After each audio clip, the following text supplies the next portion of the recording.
Have you ever understood almost everything someone said to you, but completely frozen when it was your turn to respond? That's basically Emma's whole relationship with Spanish right now. And today, we're actually going to work through it, live, with real techniques that genuinely help. Not just believe in yourself advice either, actual, practical stuff. And right after, we break down every expression we use, so stick around. Let's get into it. Hey everyone, welcome back to English in Other Words, the podcast where we help you sound more natural in English, one real conversation at a time. I'm Emma. And I'm Dylan. First, a natural conversation between me and Emma. Then, right in this same video, we break everything down. Today's topic, building confidence speaking, especially in a language that isn't your first. Let's get into it. So, how's the Spanish going? You've been at it for a while now. My listening's actually pretty good at this point, if I'm being real. I can follow podcasts and understand most of what people say to me. That's great progress. So, what's the problem? The second someone actually expects me to respond out loud, my brain just shuts off completely. I freeze. That's such a common experience, though. Way more common than people realize. It's so frustrating because I know I understand more than I can actually say. There's this huge gap between what I can follow and what I can produce. That gap is completely normal, by the way. Almost everyone learning a language hits that exact wall. That's somewhat reassuring, at least. But knowing it's normal doesn't really fix the freezing part. Fair. Let's actually work through it then. What happens in your head right before you freeze? I think I'm scared of saying something wrong, like grammatically wrong, or using the wrong word entirely. Right, that fear of making a mistake is genuinely the biggest thing holding most people back. Way more than actual skill level. That tracks for me, completely. Here's the thing, though. Mistakes are supposed to happen. That's literally how you learn, through trial and error. Nobody gets fluent without getting things wrong constantly along the way. I know that logically, but in the moment it still feels embarrassing. Totally understandable. But think about it from the other side. If someone was learning English and made a small mistake talking to you, would you actually judge them for it? No, of course not.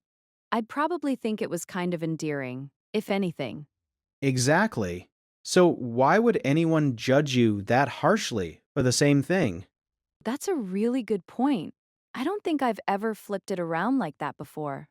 Most people are way more forgiving of others than they are of themselves. Okay, next thing. What are you actually practicing right now, speaking wise? Barely anything, if I'm being real. Mostly just listening and reading. That's part of the issue then. Listening and speaking are genuinely different skills, even though they feel related. You can't build speaking confidence without actually speaking. That makes sense. But the idea of jumping into a real conversation still terrifies me. You don't have to jump straight into the deep end, though. Start lower stakes. Have you tried just talking to yourself in Spanish? Ha, that sounds a little ridiculous. It feels ridiculous, but it genuinely works. Narrate what you're doing while you're making dinner, or talk through your day out loud in the shower. Zero pressure, zero audience. Okay, that actually sounds doable. Kind of like a warm-up before the real thing. Exactly that. Athletes warm up before a game. This is the same idea for your mouth and brain. I like that framing a lot, actually. From there, you could record yourself talking, just short voice memos. Doesn't have to be perfect, just getting used to hearing your own voice speak the language. That does sound less scary than a real conversation with an actual person. Right, you're building up to it gradually instead of throwing yourself in and hoping you sink or swim.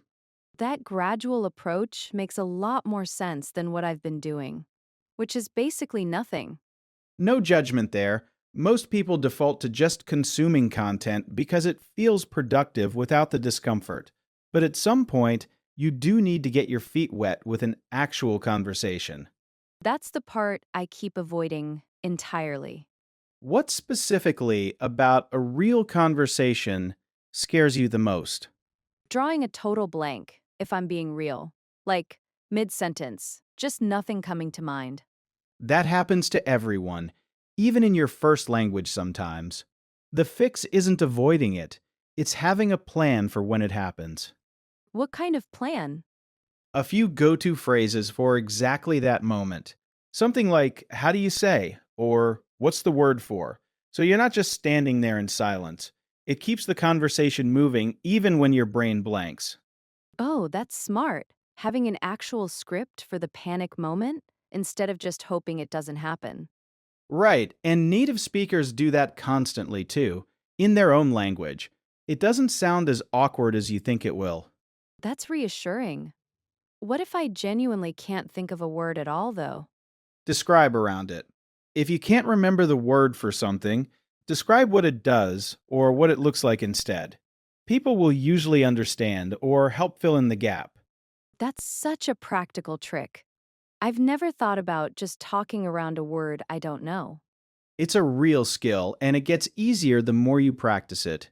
Okay, what about the actual physical nerves? Racing heart, that kind of thing? Oh, constantly. My heart just pounds the second I know I have to speak. There's actually a trick for that too. Physically, nervousness and excitement feel almost identical in your body. So instead of telling yourself, I'm nervous, try telling yourself, I'm excited. That sounds too simple to actually work. It's simpler than people expect, but there's real research behind it. Your body doesn't fully know the difference. It's really about how your mind labels the feeling. Okay, I'm willing to try that. Can't hurt. That's the spirit. Small experiment, low risk. What about after a conversation? Do you replay everything you said wrong in your head afterward? Constantly, if I'm being real. I'll relive one small mistake for the rest of the day sometimes. That's such a common trap. You have to actively give yourself credit for the parts that went right, not just fixate on the one thing that didn't. That's really hard for me, if I'm being honest. It's a habit, though, like anything else. Even just consciously noting one thing you did well, after each conversation starts rewiring that pattern over time. I think I could actually do that. A small, deliberate shift like that. Start there. And genuinely, confidence isn't really about eliminating the fear completely, it's about doing the thing anyway, even a little scared. That's actually a really comforting way to think about it. I've been waiting to feel ready before I even try. That's the trap almost everyone falls into. You don't get the confidence first and then speak. You build the confidence by speaking, even imperfectly. That completely reframes it for me, actually. Can I ask something a little different? Does my accent bother you at all when I speak Spanish? Not even a little. If anything, it's kind of charming, and I say that as someone who barely speaks a second language himself. See, that's the exact thing I worry about constantly, that people are secretly judging how I sound. I think almost nobody actually does that. At least not in the way you're imagining. Most people are just happy someone's making the effort to speak their language at all. That's a really good way to think about it. Effort over perfection. Right. And think about it from your own experience. Have you ever judged someone harshly for having an accent, speaking English to you? Never, actually. If anything, I find it kind of impressive, considering how hard English is to learn. Exactly. So extend yourself that same grace. An accent isn't a flaw, it's just proof you speak more than one language. I like that framing a lot. I think I've been treating my accent like something to hide instead of just a normal part of learning. That's such a common trap, but it really doesn't need to be that way. Can I share something, by the way? I actually have my own version of this, just not with language. Oh, yeah? What's yours? Public speaking, genuinely. I used to completely freeze giving presentations at work. Heart racing, mind blank, the whole thing. I had no idea. You always seem so composed. Ha! That took actual work, though. It wasn't natural at all. I basically use the exact same approach we just talked through. Small, low stakes practice first, giving myself credit afterward instead of picking apart every stumble. That's really reassuring, actually, hearing that even you had to build that up deliberately. Completely. Nobody's just born confident speaking in front of people or in a new language. It's built the same way, one small rep at a time.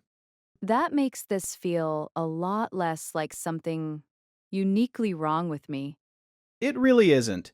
It's just a universal skill everyone has to practice, same as anything else. One more thing. Have you thought about finding an actual practice partner? Someone patient you could talk to regularly. I've thought about it, but I don't really know anyone who speaks Spanish well enough to practice with casually. There are language exchange apps for exactly that, actually. People looking to trade practice. You help them with English, they help you with Spanish. Oh, that's a good idea. Removes the awkwardness of asking a friend to be patient with me. Right, and everyone on those apps already expects mistakes, since that's the whole point of the app.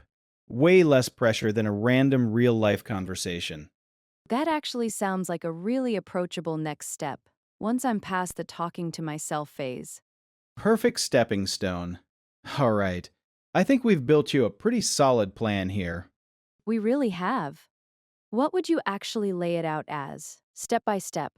So here's what I'd actually suggest. This week, step one, talk to yourself out loud for 5 minutes a day. Nothing fancy. Okay, I can commit to that. Step two, find one small, low stakes conversation to have. Even a short exchange with someone doesn't need to be a deep discussion. That feels manageable, actually, especially after the self talk warm up.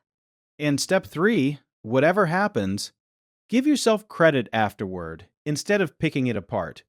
I really like having actual steps instead of just vague encouragement. This helps so much more than just, you've got this. That's the goal. Confidence isn't magic, it's just small, repeated exposure until it stops feeling so scary. I think I actually feel a little more ready to try now, which is kind of wild after one conversation. That's genuinely all it takes sometimes. Just one small shift in how you're thinking about it. I'm going to actually try the talking to myself thing tonight. Feels silly, but I'm willing to give it a shot.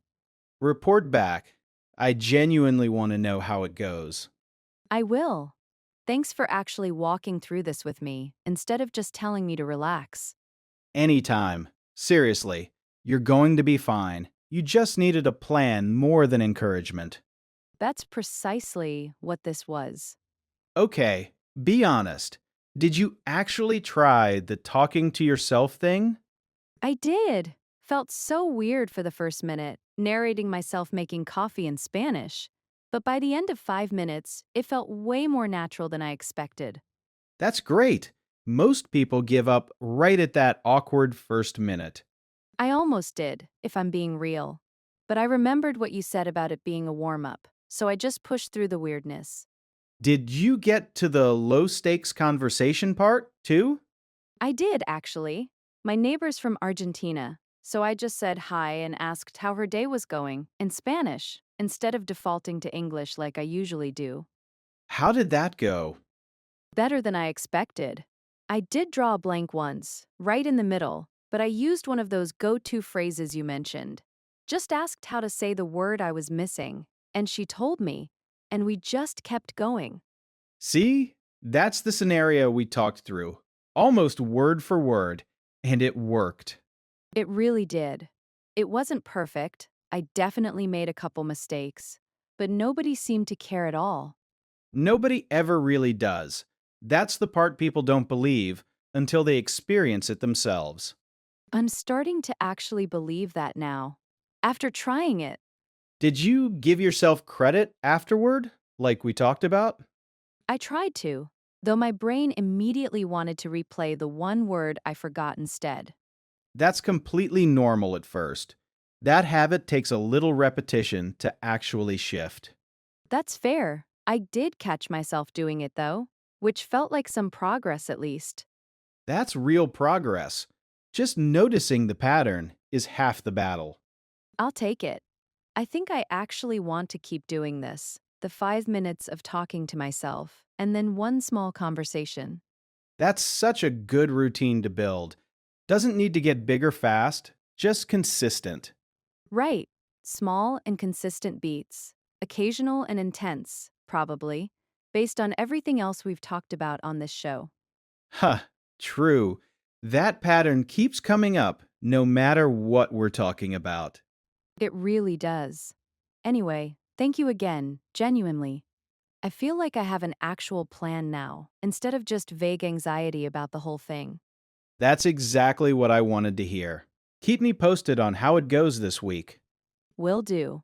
Okay, should we get into the breakdown? Let's do it. Okay, that's the full conversation.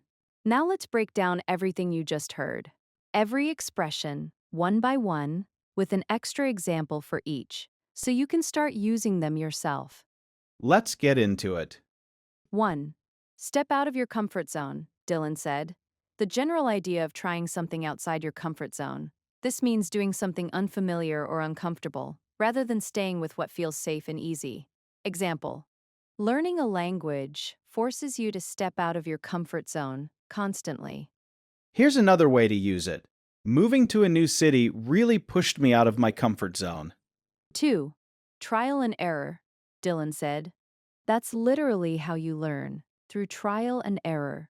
This means learning by trying different approaches, making mistakes, and adjusting along the way. Example. I learned to cook mostly through trial and error. Another example. The recipe took a few rounds of trial and error before it turned out right. 3. Sink or swim, Dylan said. Instead of throwing yourself in and hoping you sink or swim, this describes a situation where you must succeed on your own, often without preparation, or fail completely. Example. They threw me into the project with zero training, total sink or swim. Here's another way to use it. The new hire was pretty much left to sink or swim on his first day. 4. Get your feet wet, Dylan said. You do need to get your feet wet with an actual conversation. This means gaining some initial experience with something new, usually in a low-pressure way at first. Example. I'm just trying to get my feet wet with public speaking before a bigger presentation. Another example. She got her feet wet with a small local audience before performing anywhere bigger. 5. Draw a blank, I said. Drawing a total blank. This means suddenly being unable to remember or think of anything, especially under pressure. Example. I drew a complete blank during the interview. Here's another way to use it. I drew a blank on his name the second he said hello. 6. Go-to, phrase, move, etc. Dylan said. A few go-to phrases for exactly that moment. This describes something you rely on regularly, your default choice in a certain situation. Example. Pasta is my go-to dinner when I don't feel like cooking much. Another example. Let me think about that is my go-to phrase when I need a second to process something. 7. Talk around a word or topic, I said. Just talking around a word I don't know. This means describing something indirectly, without using the exact word, especially when you can't remember it. Example. I forgot the word for umbrella, so I just talked around it and described it. Here's another way to use it. She talked around the technical term since she couldn't remember it exactly. 8. There's real research behind it, Dylan said. There's real research behind it. This means something is backed by actual studies or evidence, not just opinion or assumption. Example. That productivity tip actually has real research behind it. Another example. Apparently, there's real research behind why gratitude journaling works. 9. Give yourself credit, Dylan said. You have to actively give yourself credit for the parts that went right. This means acknowledging your own effort or success, rather than only focusing on mistakes. Example. Give yourself credit.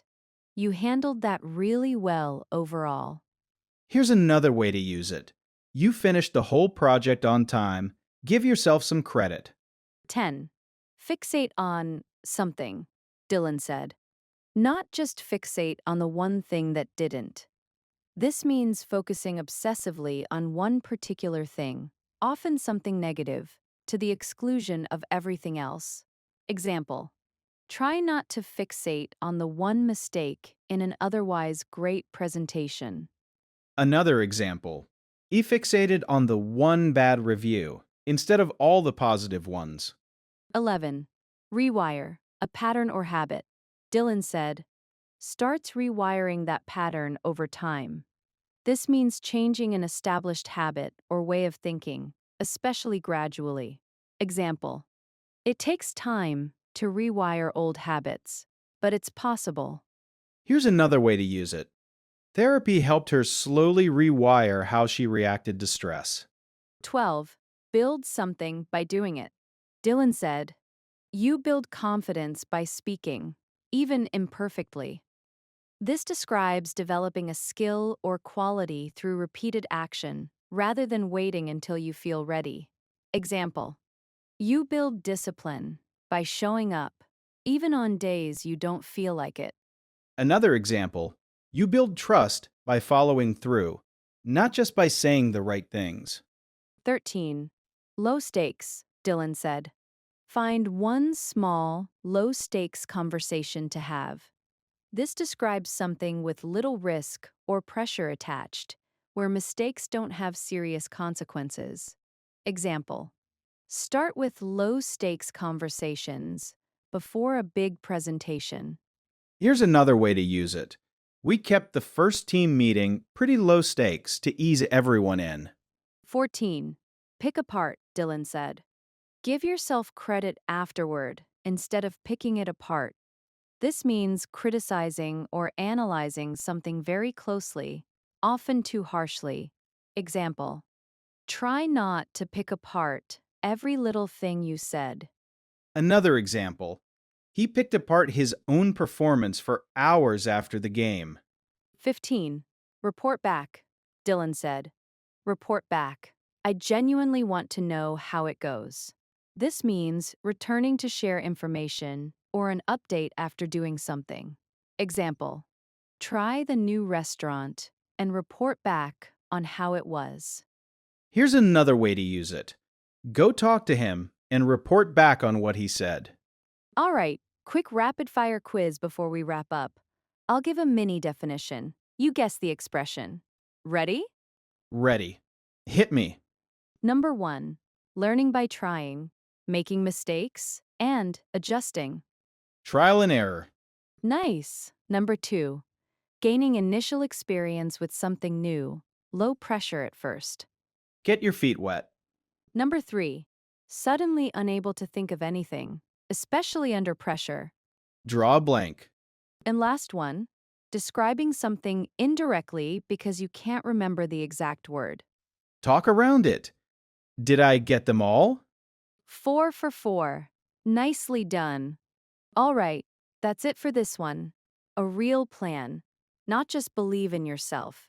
And if any part of this conversation felt familiar, that's genuinely most language learners, including in English. Start small, talk to yourself if you have to, and give yourself credit when it goes even a little bit right. And seriously, if you've been putting off speaking English out loud because you're waiting to feel ready first, that feeling probably isn't coming before you start. It comes after. That's such a good point to end on, honestly. The confidence shows up because you spoke, not the other way around. Exactly. So maybe today's the day you talk to yourself in English for 5 minutes, or send one voice message to someone, even if it's a little messy. That's genuinely the whole secret. Thanks so much for watching. If you want more of these, subscribe. New real conversations every week. Hope to see you next episode. Bye, everyone. Bye!